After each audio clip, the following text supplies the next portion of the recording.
tout à l'heure du fils cadet, qui est venu vers son père et puis il dit donne-moi. Le donne-moi signifie qu'il est conscient. Avant d'entrer dans ton héritage, tu dois être d'abord conscient de qui tu es. Amen.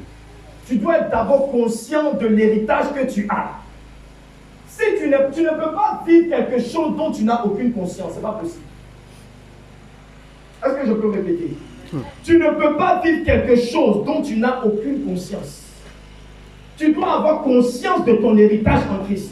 Tu dois savoir que le fait que tu es devenu chrétien, le fait que tu es devenu chrétienne, que tu as une position en Jésus, tu dois savoir que cette position-là te donne le droit sur tout ce qui appartient à Dieu. Amen. Alléluia. Amen. Ça, c'est la première chose à faire. Tu dois d'abord être conscient. Tu ne vas pas chercher à vouloir convaincre Dieu. Frère, il n'y a pas quelqu'un qui peut convaincre Dieu. Tu ne peux pas convaincre Dieu. Il n'y a pas effort, il n'y a pas un effort. Est-ce que toi, ton effort que tu peux faire là peut compenser l'œuvre de la croix? Il n'y a pas un effort que tu peux faire. Des mois passés, je croyais que je pensais ça. Et Dieu m'a délivré avec ce passage. Des mois passés, je pensais qu'on pouvait forcer la main de Dieu. Que par certains efforts, on pouvait obliger Dieu à nous donner des choses. Dieu m'a dit, c'est pas vrai. Tout ce que je donne parce que Jésus-Christ a tout accompli. Amen. Voici pourquoi Jésus dit, tout ce que vous demanderez en mon nom, je le ferai.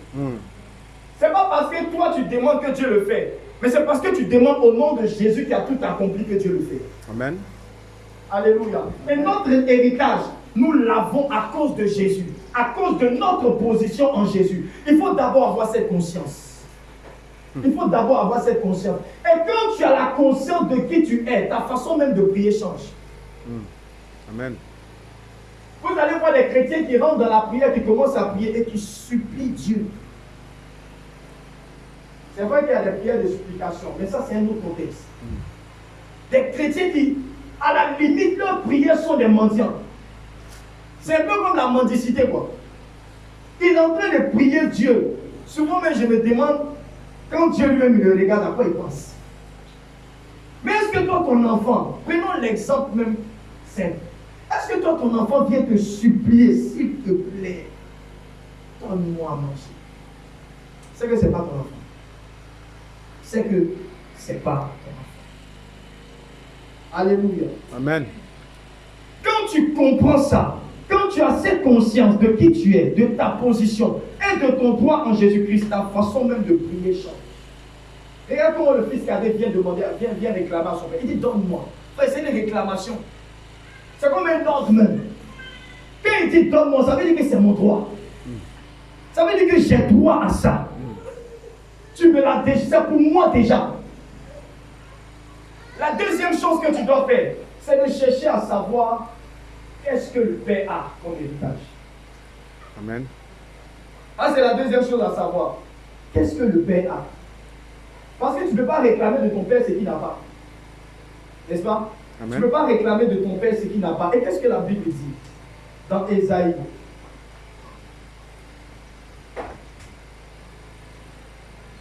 Ésaïe chapitre 64, je veux qu'on lise.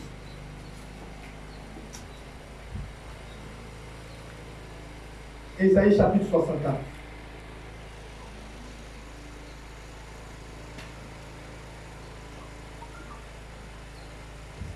Ésaïe chapitre 64, verset 6.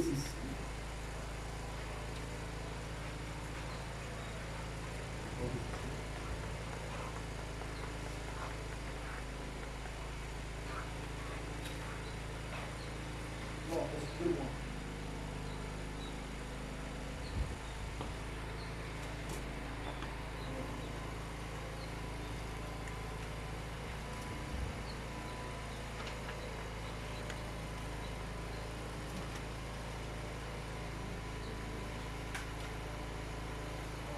Je cherche le texte. À l'Éternel la terre et tout ce qu'elle en fait. Psaume.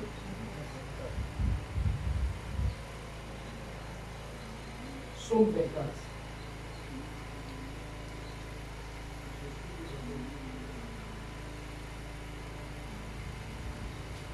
Ok. Psaume 24. À l'Éternel la terre et tout ce qu'elle renferme, le monde et ceux qui l'habitent. La deuxième chose que tu dois faire, lorsque tu es conscient de ta position en Christ, lorsque tu sais qui tu es et ton droit à cause de ta position, tu dois maintenant chercher qu'est-ce qui appartient à mon Père pour que je puisse réclamer. Amen. Et je vais commencer maintenant à rentrer dans la Bible, à chercher qu'est-ce que mon Père a. Un enfant, quand il commence à devenir conscient et qu'il sait que bientôt son papa va partir, qu'est-ce qu'il fait? Il commence à chercher quelles sont les propriétés de son père. Il commence à chercher ce qui appartient à son père parce qu'il sait que ça, là, ça lui appartient. Et Dieu dit, la terre et tout ce qu'elle renferme m'appartient. Est-ce que tu comprends? Donc si tu es enfant de Dieu, la terre et tout ce qu'elle renferme t'appartient aussi. Amen. Tu ne m'as pas dit Amen. C'est pourquoi dans le Psaume chapitre 2, verset 8, qu'est-ce qu'il dit? Il dit, demande-moi les nations de la terre et je vais te donner. Amen. S'il te dit, il faut demander et je vais te donner, ça veut dire que tout m'appartient. Donc tu vas commencer à chercher quel est l'héritage qui appartient à mon Dieu. Qu'est-ce que mon Dieu a? Et ça va te donner maintenant la confiance. Tu sais que ça appartient à ton Dieu. Ça appartient à ton Dieu. Tu vas voir que ton état d'esprit ne va commencer à changer.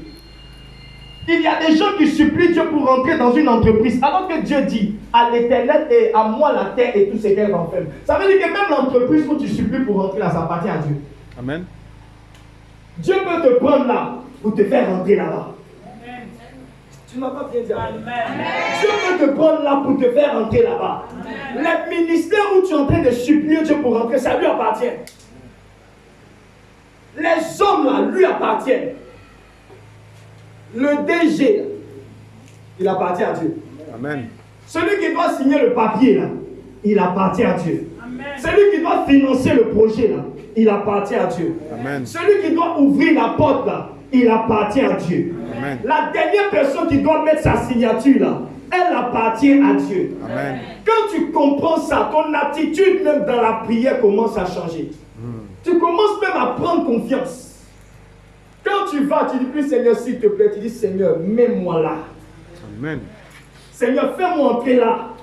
Voici où je veux rentrer. Alléluia. Amen.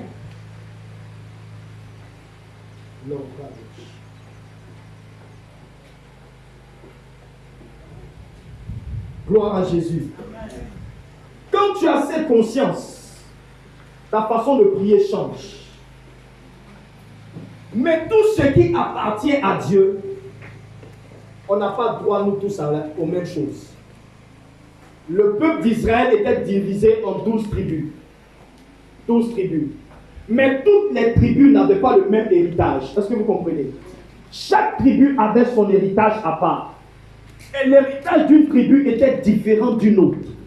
Il est vrai qu'à Dieu appartient la terre et tout ce qu'elle renferme.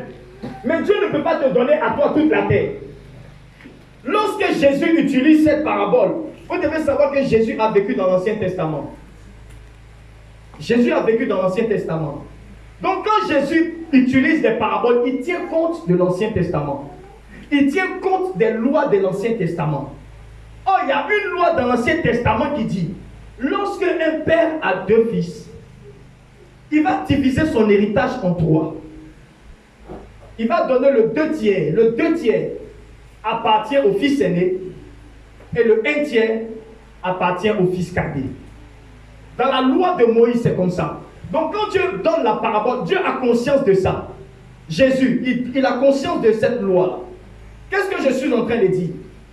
Nous tous, il est vrai qu'en tant qu'enfants de Dieu, tout ce que Dieu a est pour nous, mais chacun a sa part dans ce que Dieu a. Amen. Est-ce que vous comprenez? Chaque enfant a sa part dans l'héritage du Père. Chaque chrétien a sa part dans l'héritage de Dieu. La terre appartient à Dieu, mais chacun a sa part d'héritage dans tout ce qui appartient à Dieu. Il y a des gens, leur part d'héritage, c'est dans le commerce. Il y a des gens, leur part d'héritage, c'est peut-être dans l'administration. Il y a des gens, leur part d'héritage, c'est peut-être dans le sport. D'autres dans la musique. C'est la même chose que Dieu a fait avec Israël.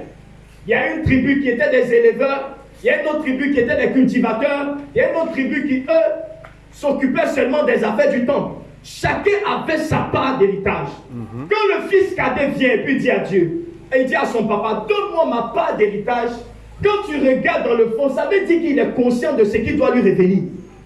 Amen. Est-ce que quelqu'un me suit? Amen. Il est conscient de ce qui doit lui revenir.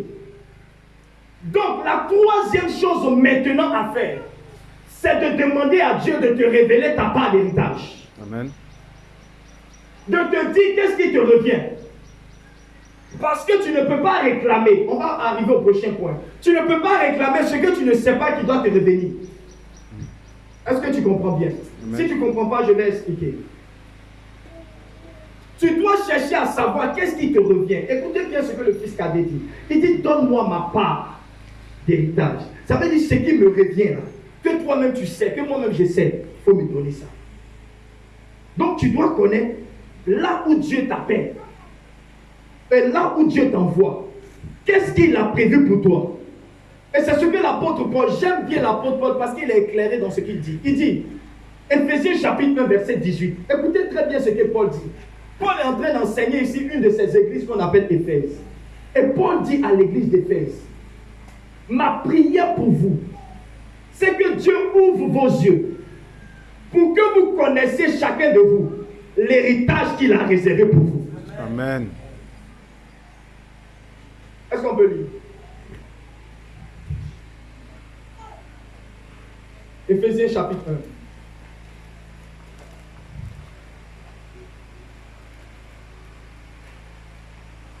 1. Éphésiens chapitre 1 verset 18. Écoutez très bien. Éphésiens chapitre 1 verset... On va commencer à partir du verset 17. À partir du verset 16. C'est Paul qui parle. Il dit, je ne cesse de rendre grâce pour vous, faisant mention de vous dans mes prières, afin que le Dieu de notre Seigneur Jésus-Christ, le Père de gloire, vous donne un esprit de sagesse et de révélation. Ça veut dire quoi? Que Dieu vous donne l'esprit de révélation qui va vous révéler. Qui va vous révéler quoi? Nous continuons. Il dit qu'il vous donne un esprit de sagesse et de révélation dans sa connaissance. Qu'il illumine, ça veut dire qu'il mette la lumière sur vos yeux. Qu'il illumine les yeux de vos cœurs pour que vous sachiez quelle est l'espérance qui s'attache à son appel. Quelle est la richesse de la gloire de son héritage qu'il réserve aux saints. Ça veut dire qu'il y a déjà un héritage qu'il a réservé aux saints. Le saint c'est qui? Le saint c'est toi. Le saint c'est toi qui as accepté Jésus. Il y a un héritage que Dieu a réservé pour toi. Mais Paul est en train de dire ici, il faut que Dieu te donne la lumière qu'il faut. Il faut que Dieu te donne l'esprit de révélation pour que tu découvres quelle est ta part d'héritage qu'il t'a réservé. Amen. Quelle est ta portion d'héritage qu'il t'a réservé? C'est dans quel domaine Dieu t'a appelé à prospérer. Beaucoup de gens tournent en rond parce qu'ils ne sont pas là où ils doivent être. Beaucoup de gens perdent le temps parce qu'ils sont dans quelque chose qui ne leur est pas destiné. Tu es dans quelque chose parce que ça te plaît, frère. À partir de maintenant, ne fais plus quelque chose parce que ça te plaît. Fais quelque chose parce que tu es appelé à ça. Amen. Beaucoup de personnes qui prient et qui semblent ne jamais recevoir l'exaucement. Il est probable que tu pries la mauvaise prière. Amen. Ou bien il est probable que tu demandes quelque chose que Dieu n'a pas réservé pour toi. Peut-être que le mari pour lequel tu es en train de prier là, ce n'est pas pour toi. Et Dieu t'aime tellement qu'il ne veut pas te donner. Peut-être que là où tu veux rentrer là, ce n'est pas pour toi. Ce n'est pas pour toi. Dieu t'aime tellement qu'il te ferme la porte. Amen. Il t'aime tellement qu'il te ferme la porte. Frère, souvent, le non-exaucement est un exaucement. Amen. Wow. Souvent, un non-exaucement peut être un exaucement. Tu te